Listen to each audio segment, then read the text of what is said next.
আজকে আমাদের রামপুরহাট বস্ত্রবিধি সমিতির উদ্যোগে যে ফ্রি লাকি কুপনের একটা আমরা লটারি করেছিলাম, ওরই আজকে ফাইনাল, মানে আজকে খেলা ছিল। আজকে আমাদের খেলা অলরেডি হলো কমপ্লিট। সমস্ত প্রাইজ আমাদের ডিস্ট্রিবিউশনের কাজ সামনে 25 তারিখ হবে।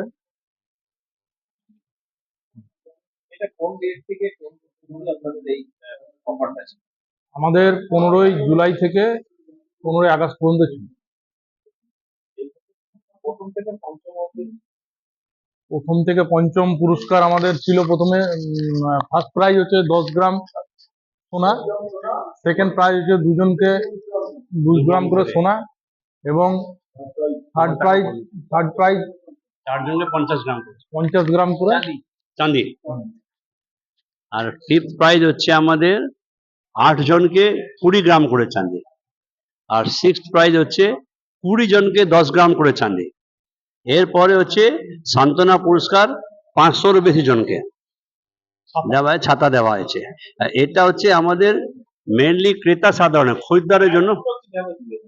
আজকে যেটা খেলা হলো লাকি কুপন, এটা সবার সামনে ওপেন খেলা হয়েছে, আমাদের লেখা হয়েছে।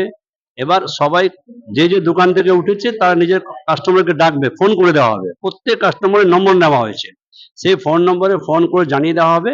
আর আগামী রবিবার এই লক্ষ্মী অনুষ্ঠান ভবনে আবার আমাদের পুরস্কার সবাইকে দেওয়া হবে গতবারের মতো। হ্যাঁ, যারা পেয়েছে এখানে আমরা দিব আপনার প্রথম পুরস্কার থেকে পঞ্চম পুরস্কার পর্যন্ত। পঞ্চম পর্যন্ত এখান দিব। আর সান্ত্বনা পুরস্কার যে যে দোকানদার, যে যে খদ্দের যে যে দোকানে কাপড় কিনেছেন সেই দোকান থেকে সান্ত্বনা পুরস্কার ওনাকে ডেকে দেওয়া হবে। সংগ্রহ করুন। সবার ফোন নম্বর নেওয়া হয়েছে, প্রত্যেকটা দোকানদার ক্রেতা সাধারণের ফোন নম্বর নেওয়া হয়েছে। আর এই আমাদের ফ্রি লাকি কুপনটা পুরোপুরি ক্রেতা সাধারণের খরিদ্দারের সুবিধার জন্য। এর জন্য খরিদ্দারের কোনো পয়সা দেয়নি, লাগেনি। শুধু মাত্র 500 টাকা কাপড় কিনলেই একটা কুপন দেওয়া হয়েছে। প্রত্যেক খদ্দেরকে, প্রত্যেক দোকানদার থেকে 500 টাকা কাপড় কিনলেই কুপন, একটা করে কুপন দেওয়া হয়েছে। মোটামুটি প্রায় 25,000-এর বেশি কুপন, আমাদের 30,000 প্রায় কুপন বাজারে দেওয়া হয়েছে, তার মধ্যে খেলা হয়েছে।